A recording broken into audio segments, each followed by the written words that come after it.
இன்றைக்கி நம்ம we shape puff sleeve எப்படி தைக்கிறதுன்னு பார்க்கலாம். இதுக்கு ஃபஸ்ட்டு ஃபுல் ஸ்லீவ் லெங்த் வந்து 8 இன்ச்சஸ். அங்கே நம்ம ஒரு லைன் போட்டுட்டோம். பெல்ட்டுக்கு ஒரு 2 இன்ச்சஸ் வேணும். ஸோ அதனால் 6ல் ஒரு லைன் போட்டுக்கலாம். அதுக்கப்புறம் நம்மளோட 1ல் வந்து லைன் போட்டுக்கிறோம். மேலே பஃப்காக நம்ம ஒரு 3/4 வந்து இன்ச் வந்து நம்ம ஒரு லைன் கொடுத்துக்கிறோம். இப்போ எல்லாத்தையும் நம்ம ஸ்ட்ரெயிட் லைனாக போட்டுடலாம்.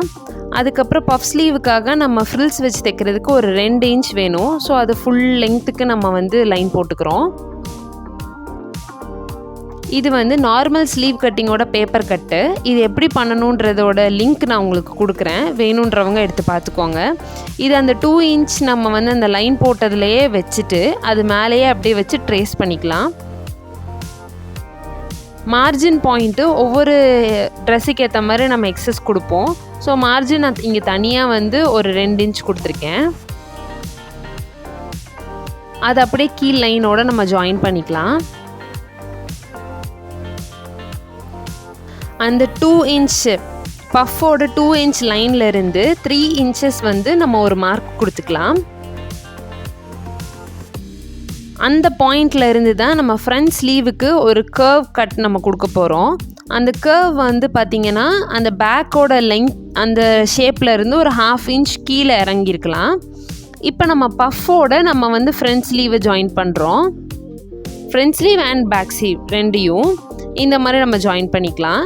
இப்போ பெல்ட்டோட 2 இன்ச்சஸில் நம்ம அந்த வி ஷேப் கொடுக்க போகிறோம். அதுதான் அந்த ட்ரெஸ்ஸோட ஹைலைட்டே. இந்த மாதிரி க்ராஸாக ஒரு லைன் வரைஞ்சிட்டு அதுக்கப்புறம் நான் எப்படி கட் பண்ணுறேனோ அதே மாதிரி கட் பண்ணிக்கோங்க. எதெல்லாம் வேண்டாத ஃபேப்ரிக்கோ அதெல்லாம் நம்ம வந்து அவுட் சைட் கட் பண்ணிடலாம். இதே மாதிரி கரெக்டாக கட் பண்ணுங்கள்.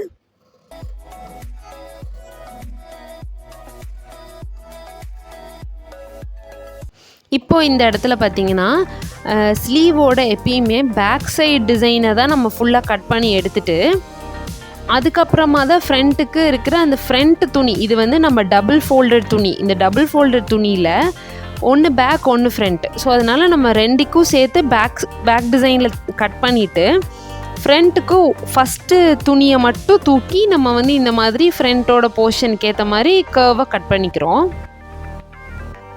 2 பக்கமும் அதே மாதிரி கட் பண்ணிட்டிங்கன்னா தப்பாயிடும். இப்போ வந்து நான் ஃபுல்லாக சம்மப் பண்ணிடுறேன்.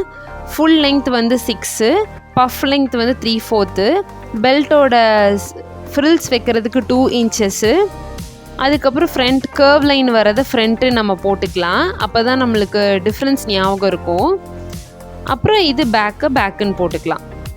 இப்போ நம்ம ட்ரேஸ் எடுத்த இந்த லைனிங் துணியை டைரெக்டாக மெயின் ஃபேப்ரிக்கோடு வச்சு நான் வந்து சைடில் எல்லாம் ஃபுல்லாக ஜாயின் பண்ணி தைச்சிட்டேன். அதை தான் நான் காட்டியிருக்கேன். இப்போ நம்ம பெல்ட்டு நான் ஆல்ரெடி தைச்சது எடுத்திருக்கேன். இது வந்து பேக் சைடில் லைனிங் ஃபேப்ரிக்கும் ஃப்ரண்ட் சைடில் மெயின் ஃபேப்ரிக்கும் கொடுத்து நீட்டாக ஃபினிஷ் பண்ணி அடிச்சிட்டேன். இந்த இடத்துல லைனிங் தெரியுதா உங்களுக்கு, சூயிங் அலவன்ஸு. இப்படி நான் எப்படி ஜாயின் பண்ணுறேனோ அதே மாதிரி வச்சு ஜாயின் பண்ணிக்கோங்க. இதில் எல் ஷேப்பில் தான் நம்ம தைக்கணும். நாட் 4 சைட்லேயும் நம்ம தைக்கக்கூடாது, ஸ்கொயர் ஷேப்பில் தைக்கக்கூடாது. இப்போ நான் அதை தைச்சிட்டேன் பாருங்கள். எல் ஷேப்பில் மட்டும்தான் தைச்சிருக்கேன்.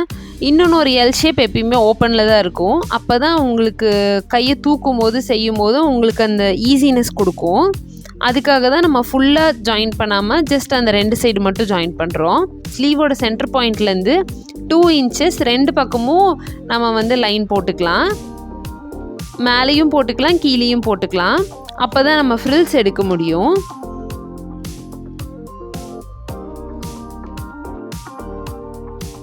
இப்போ நம்ம கீழ் போர்ஷனில் ஃப்ரில் எடுக்க போகிறோம். நல்லா பாருங்கள், நான் லெஃப்ட் டு ரைட் ஃப்ரில் எடுத்திருக்கேன். இப்படி குட்டி குட்டியாக உங்களால் எவ்வளோ குட்டி குட்டியாக முடியுமோ அவ்வளோ குட்டி குட்டியாக எடுத்துக்கோங்க. இது உங்கள் இஷ்டம்தான். 1 இன்ச் இருக்கணும், 2 இன்ச் இருக்கணும்ல கணக்கே இல்லை. எவ்வளோ குட்டியாக எடுக்கிறீங்களோ அவ்வளோ அழகாக இருக்கும் பார்க்க. இந்த மாதிரி நம்ம குட்டி குட்டியாக எடுத்துகிட்டு பின்ஸ் எல்லாம் செக்யூர் பண்ணிவிட்டு ஒரு ஸ்டிச் போட்டுருங்க. இப்போ நான் போட்டுட்டேன் பாருங்கள் எப்படி இருக்குன்னு. இப்போது இதோட மேல் போர்ஷனில் நம்ம பண்ண போகிறோம். அங்கே நம்ம லெஃப்ட் டு ரைட் பண்ணோமா, ஸோ அப்போ இங்கே வந்து எப்படி பண்ணணும்னா லெஃப்ட் டு ரைட் பண்ணாமல் ரைட் டு லெஃப்ட் பண்ணணும். இது எதுக்கு நம்ம பண்ணுறோன்னா, இப்படி பண்ணும்போது அந்த பஃப் ஸ்லீவ் வந்து உங்களுக்கு நல்லா பஃபினஸாக தூக்கி காட்டும்.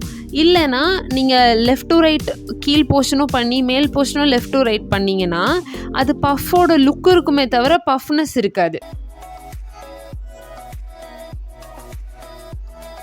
பின்ஸ் எல்லாம் செக்யூர் பண்ணிட்டு ஒரு ஸ்டிச் போட்டுட்டோம். பாருங்கள், கீழேயும் தைச்சிட்டோம், மேலேயும் தைச்சிட்டோம். இப்போ இதோட சென்டர் பாயிண்ட்டை நம்ம மார்க் பண்ணிக்கலாம். இப்படி கரெக்டாக மடக்கி வச்சு இதோட சென்டர் பாயிண்ட் பேக் சைட்லேயும் மார்க் பண்ணிவிட்டு ஃப்ரண்ட் சைட்லேயும் மார்க் பண்ணிக்கலாம்.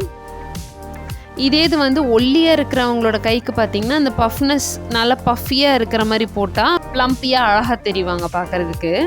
கை கொஞ்சம் ப்ராடராக இருக்கிறவங்களுக்கு நீங்கள் லெஃப்ட் டு ரைட் கீழே பண்ணிங்கன்னா மேலேயும் லெஃப்ட் டு ரைட்டே பண்ணிக்கோங்க. அப்போ ஃப்ளீட்ஸ் மட்டும்தான் இருக்கும், ஆனால் உங்களுக்கு வந்துட்டு பெருசாக இந்த பஃப்னஸ் இருக்காது. இப்போ பெல்ட் எடுத்துகிட்டு வந்துட்டோம். பெல்ட்டோட அந்த வி ஷேப்பில் இருக்குது பார்த்தீங்களா, அதோட சென்டர் பாயிண்ட்டும் இந்த ஹேண்டோட கீழ் போர்ஷனில் இருக்கிற சென்டர் பாயிண்ட்டையும் ஜாயின் பண்ணி ஒரு பின்னால் செக்யூர் பண்ணிக்கலாம். இப்படி செக்யூர் பண்ணிக்கோங்க போதும். இப்போ இந்த இடத்துல இருந்து கையை வச்சுட்டு நீங்கள் இது இப்படியே லைட்டாக ரொட்டேட் பண்ணிங்கன்னா அதுக்கேற்ற மாதிரி அது போகும். இதை அப்படியே வச்சு அந்த ஹேண்டோடு நம்ம தைச்சிடலாம். அதுக்கப்புறமா மறுபடியும் இந்த பக்கம் இருக்கிற பெல்ட்டையும் இப்படி நீங்கள் எடுத்து இப்படி வச்சிங்கன்னா அதுவும் வரும். இதையும் வச்சு தைச்சிடலாம். இது தைச்சதுக்கப்புறமும் வரும். பாருங்கள், நான் தைச்சிட்டு நான் அதை காட்டுறேன் எப்படி இருக்குன்னு. பாருங்கள், நான் தைச்சிட்டேன்.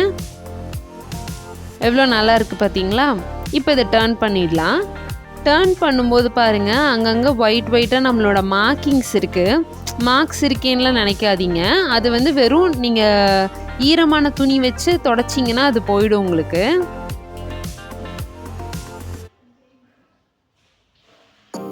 இந்த இடத்துல பார்த்திங்கன்னா இந்த ரெண்டையும் நம்ம ஜாயின் பண்ணாமல் தான் வச்சுருக்கோம். கடைசி வரைக்கும் ஜாயின் பண்ணக்கூடாது. அந்த உள்ளே இருக்கிற அந்த எல் ஷேப் மட்டும்தான் ஜாயின் பண்ணணும். இந்த ரெண்டையும் ஜாயின் பண்ணக்கூடாது.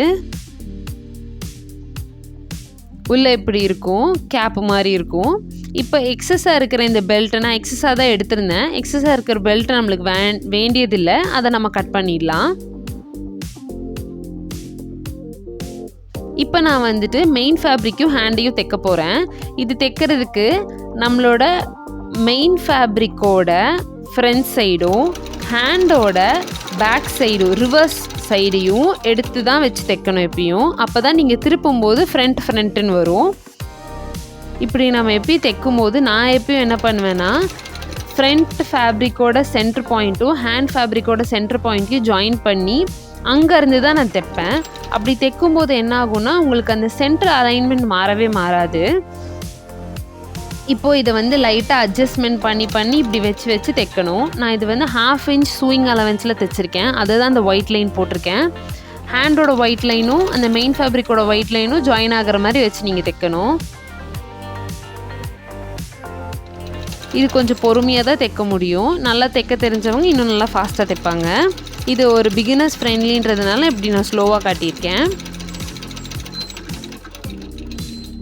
இப்போது ஒரு சைடு தைச்சிட்டோம். இப்போ இன்னொன்று போர்ஷன் தைக்கிறதுக்கு நம்ம இப்படி திருப்பி போட்டுக்கலாம் துணியை. இதே மாதிரி நம்ம தைக்க போகிறோம். இப்படி தைக்கும்போது ஏதாவது சுருக்கம் இருக்கான்னு செக் பண்ணி அந்த சுருக்கத்தில் சரி பண்ணி விட்டு நம்ம தைக்கணும். இந்த மாதிரி சுருக்கத்தை நம்ம சரி பண்ணாமல் தைக்கும்போது தான் அந்த ஹேண்டு நம்ம போடும்போது அங்கங்கே துருத்திட்டு இருக்கிற மாதிரி இருக்கும், அசிங்கமாக தெரியும் பார்க்குறதுக்கு.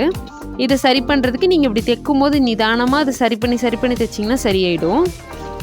பாருங்கள், தைச்சி முடிச்சிருக்கப்புறம் எப்படி இருக்குன்னு காட்டுறேன். இப்போ நம்ம தைச்சாச்சு.